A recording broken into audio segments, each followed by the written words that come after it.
الإنسان شوية راد له جولة، إذا يسمع بمريض يروح يزور المريض. أنا اليوم الله وفقني واعتبر رزق من الله، الإخوة الأعزاء أخذوني إلى زيارة مريض، بس هذا المريض هد حيلي، شاب عمره بالعشرينات وراقد بالمستشفى،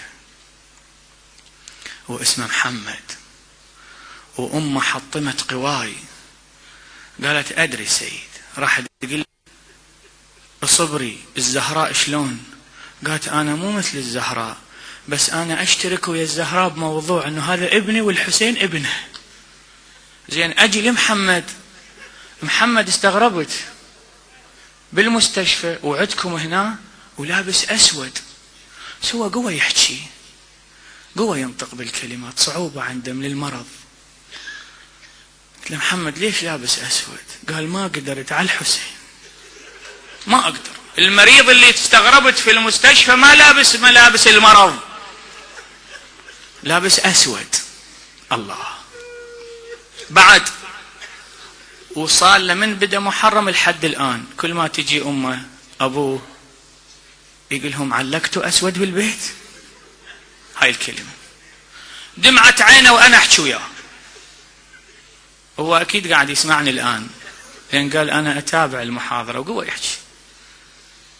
قلت له إن شاء الله اليوم أفزع لك أمة محمد اليوم. تدري ليش؟ راح أنقل لك بعض المفردات اللي جرت بالحوار وياه. يأمر أهله أنه سواد، حتى بالمستشفى حاط له راية سوداء ما يقبل. بعدين قلت له أنا راح أتوسل لك الليلة بالدعاء وأوصي الناس. أبو جاسم اطمئن. طلع لي بفرع، قال سيد أنا ما أقدر أصلي، شلون؟ عجيب. وهم علمت الصلاة. قال ما أقدر أتوضأ، علمت التيمم. قال إيدي ما أقدر أشيلهن رأسي، إيدي لحد هاللحظة يشيلهن. علمت واحد يخليه شلون يتيمم، حليت له هاي المشكلة. قلت له توسل بالزهراء، توسل بأهل البيت. قال أستحي. قلت له ليش؟ قال مو أنا مكلف بس أبو فاضل واستحي أكلف غيره. عجيب، أنا قاعد أنقل لك واقع، صدقوني يا شباب. هذا الموضوع اليوم الساعة 4 العصر.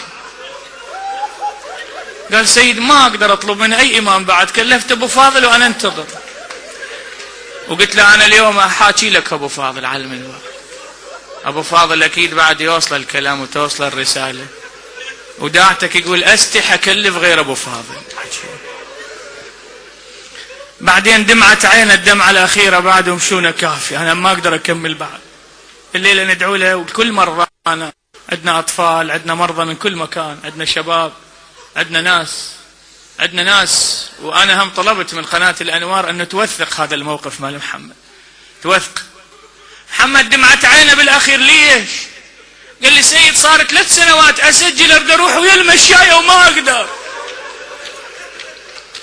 3 سنوات. قال انتظر كل سنة أقول هسه راح أتعافى.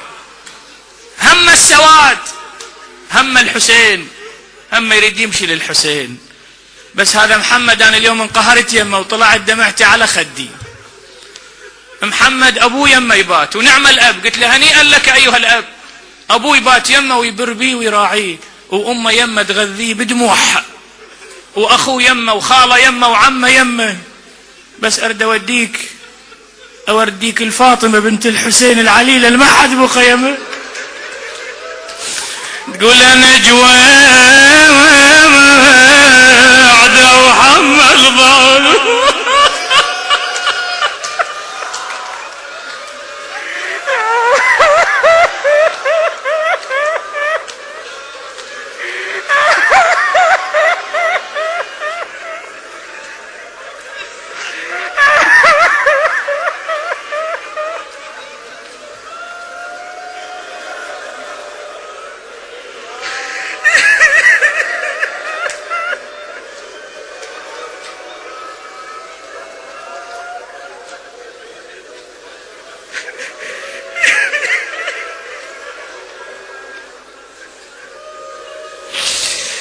أنا جواد